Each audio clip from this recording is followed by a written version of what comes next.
Welcome back, builders. We've got Anomaly preview number 4, the final preview before our launch day on the 11th for RimWorld Anomaly. This is a pretty good one and some interesting things. Let's jump right into this. So, Anomaly preview number 4, Cube, Spheres, Obelisks, Soundtracks, and Languages. Starting off spoiler-free here, so you're safe even if you're avoiding those. We have, again, confirmation that we are going to get update 1.5, which we already knew, at the same time as the DLC releases, and they've also put the countdown timer up on the store page, so now you can know to the second when you will be able to start your dark and strange journey. In addition, they are announcing here that the original soundtrack for the DLC will also be out on the 11th, so if you are a soundtrack enjoyer, there you go.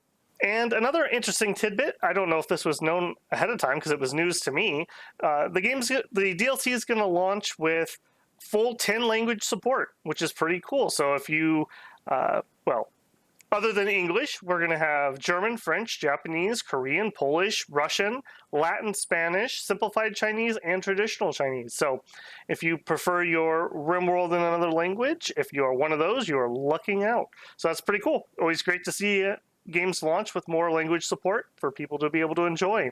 All right, if you are a spoiler avoider, now is the time to bail, and I will see you on the other side. For the rest of us, let's check out and see what we have in store this week. So a few of these have kind of been hinted at, but now we finally have some more details. So first up, we have the cube, which this is a much more subtle danger, it seems. Everyone knows that cubes make perfect companions, like companion cubes. And it mentions here that it's invitingly warm to the touch, like a trusted pet or a hug from a good friend. If you look closely, you'll see more than gold in the delightful way light plays across its surface. If you love the cube, like we do, why not make a sculpture of the cube? Don't listen to the others who say you're unhealthily captivated by the cube. Ignore those who claim that our curiosity progressed to fascination and into obsession. That we're psychically compelled to interact with it, and we feel sick if we can't. They're just jealous of our perfect, wonderful cube. So, very interesting one. Much more subtle than a lot of the things we've already previewed. So, the cube will be quite an interesting one. Next up, we have the Noosphere. The Noosphere is not as lovable as the cube. I mean, let's be frank here, guys. What is? Everything near it hurts. So the Noosphere is some sort of like pain-giving device, and it looks very painful. I'm assuming it has some sort of like psychic emanations that do that, and you can capture and study it, and perhaps unleash it on your enemies. So another really cool one. I like that this is a lot different. It's not just spooky flesh horror type stuff. Next up, we have the Obelisks. Again, things that I believe were hinted at before, but now we have some more details here. So when these show up, they start having different kinds of like putrid psychic energy, and they're kind of like some of the other threats we've had in RimWorld in the past, where you can kind of ignore them at the beginning possibly, but they escalate the longer you leave it undealt with on your map. So you can study these, or you can try to destroy them, and they've got 3 different varieties that they talk about here.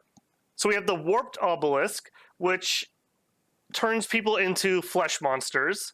Pretty straightforward there, not a good time with that one. We have the Twisted Obelisk, which pulls people into another dimension, and you have to, I guess, try to find your way out of it. That could be pretty nasty. Lose like a vital colonist that you're relying on to feed your colony, or your doctor, or something like that. And finally, we have the Corrupted Obelisk. This uses its inhumanly complex power to duplicate creatures. So you can see here, we've got like, what, 2, 4, 6, 8, 10, 12, 14, 16. We have like 20, 30 clones of the same character. And it even looks like it might be copying their wounds. So that's pretty interesting. And it mentions that they're not perfect clones. So if you want to like try to keep them alive, you'll have to have medical care for them. And I don't think they're necessarily hostile. So could be kind of interesting if you had like a really powerful pawn get cloned. So kind of a double-edged sword on that one. And finally, we talk about The Endgame. The monolith is the source of everything. The monolith is the conduit. Its power must be defeated. It threatens to twist and destroy everything we know. So we get our first picture of it here. And they mention that there's only one way to do it. You have to make the monolith more powerful so that you can open up a pathway into the void and defeat it. So it's not something that you can just run up and unga boonga, hit it with some clubs and destroy. So you have to kind of play its game if you want to try to defeat it once and for all. And it looks like this is a pretty intense situation going on here. So a lot of steps, I think. This is our new in-game victory condition. So they talk about our release date. As we know, Thursday, April 11th, it will be out. A very short preview for this one, showing off things that I think we kind of knew most of these, maybe not the most details, but pretty good, pretty good. I like that these ones are not the same exact as the other ones, the same flesh horror, the same very combat-oriented ones. These ones are a little more subtle. Different things in here.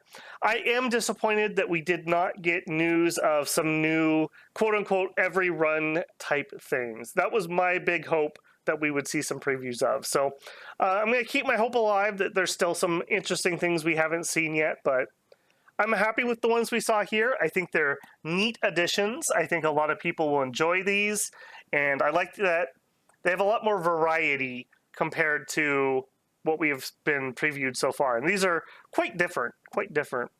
Again, I think there's some very interesting things here for modders to be able to play with. And anything that increases the variety of mods and the different tools that modders will have available are great in my book. Again, I think that things playing with the psionics or with magic are going to really, really benefit from this DLC and have a lot more skeleton to be able to attach to and mod off of. And I think having a new in-game is always a great one.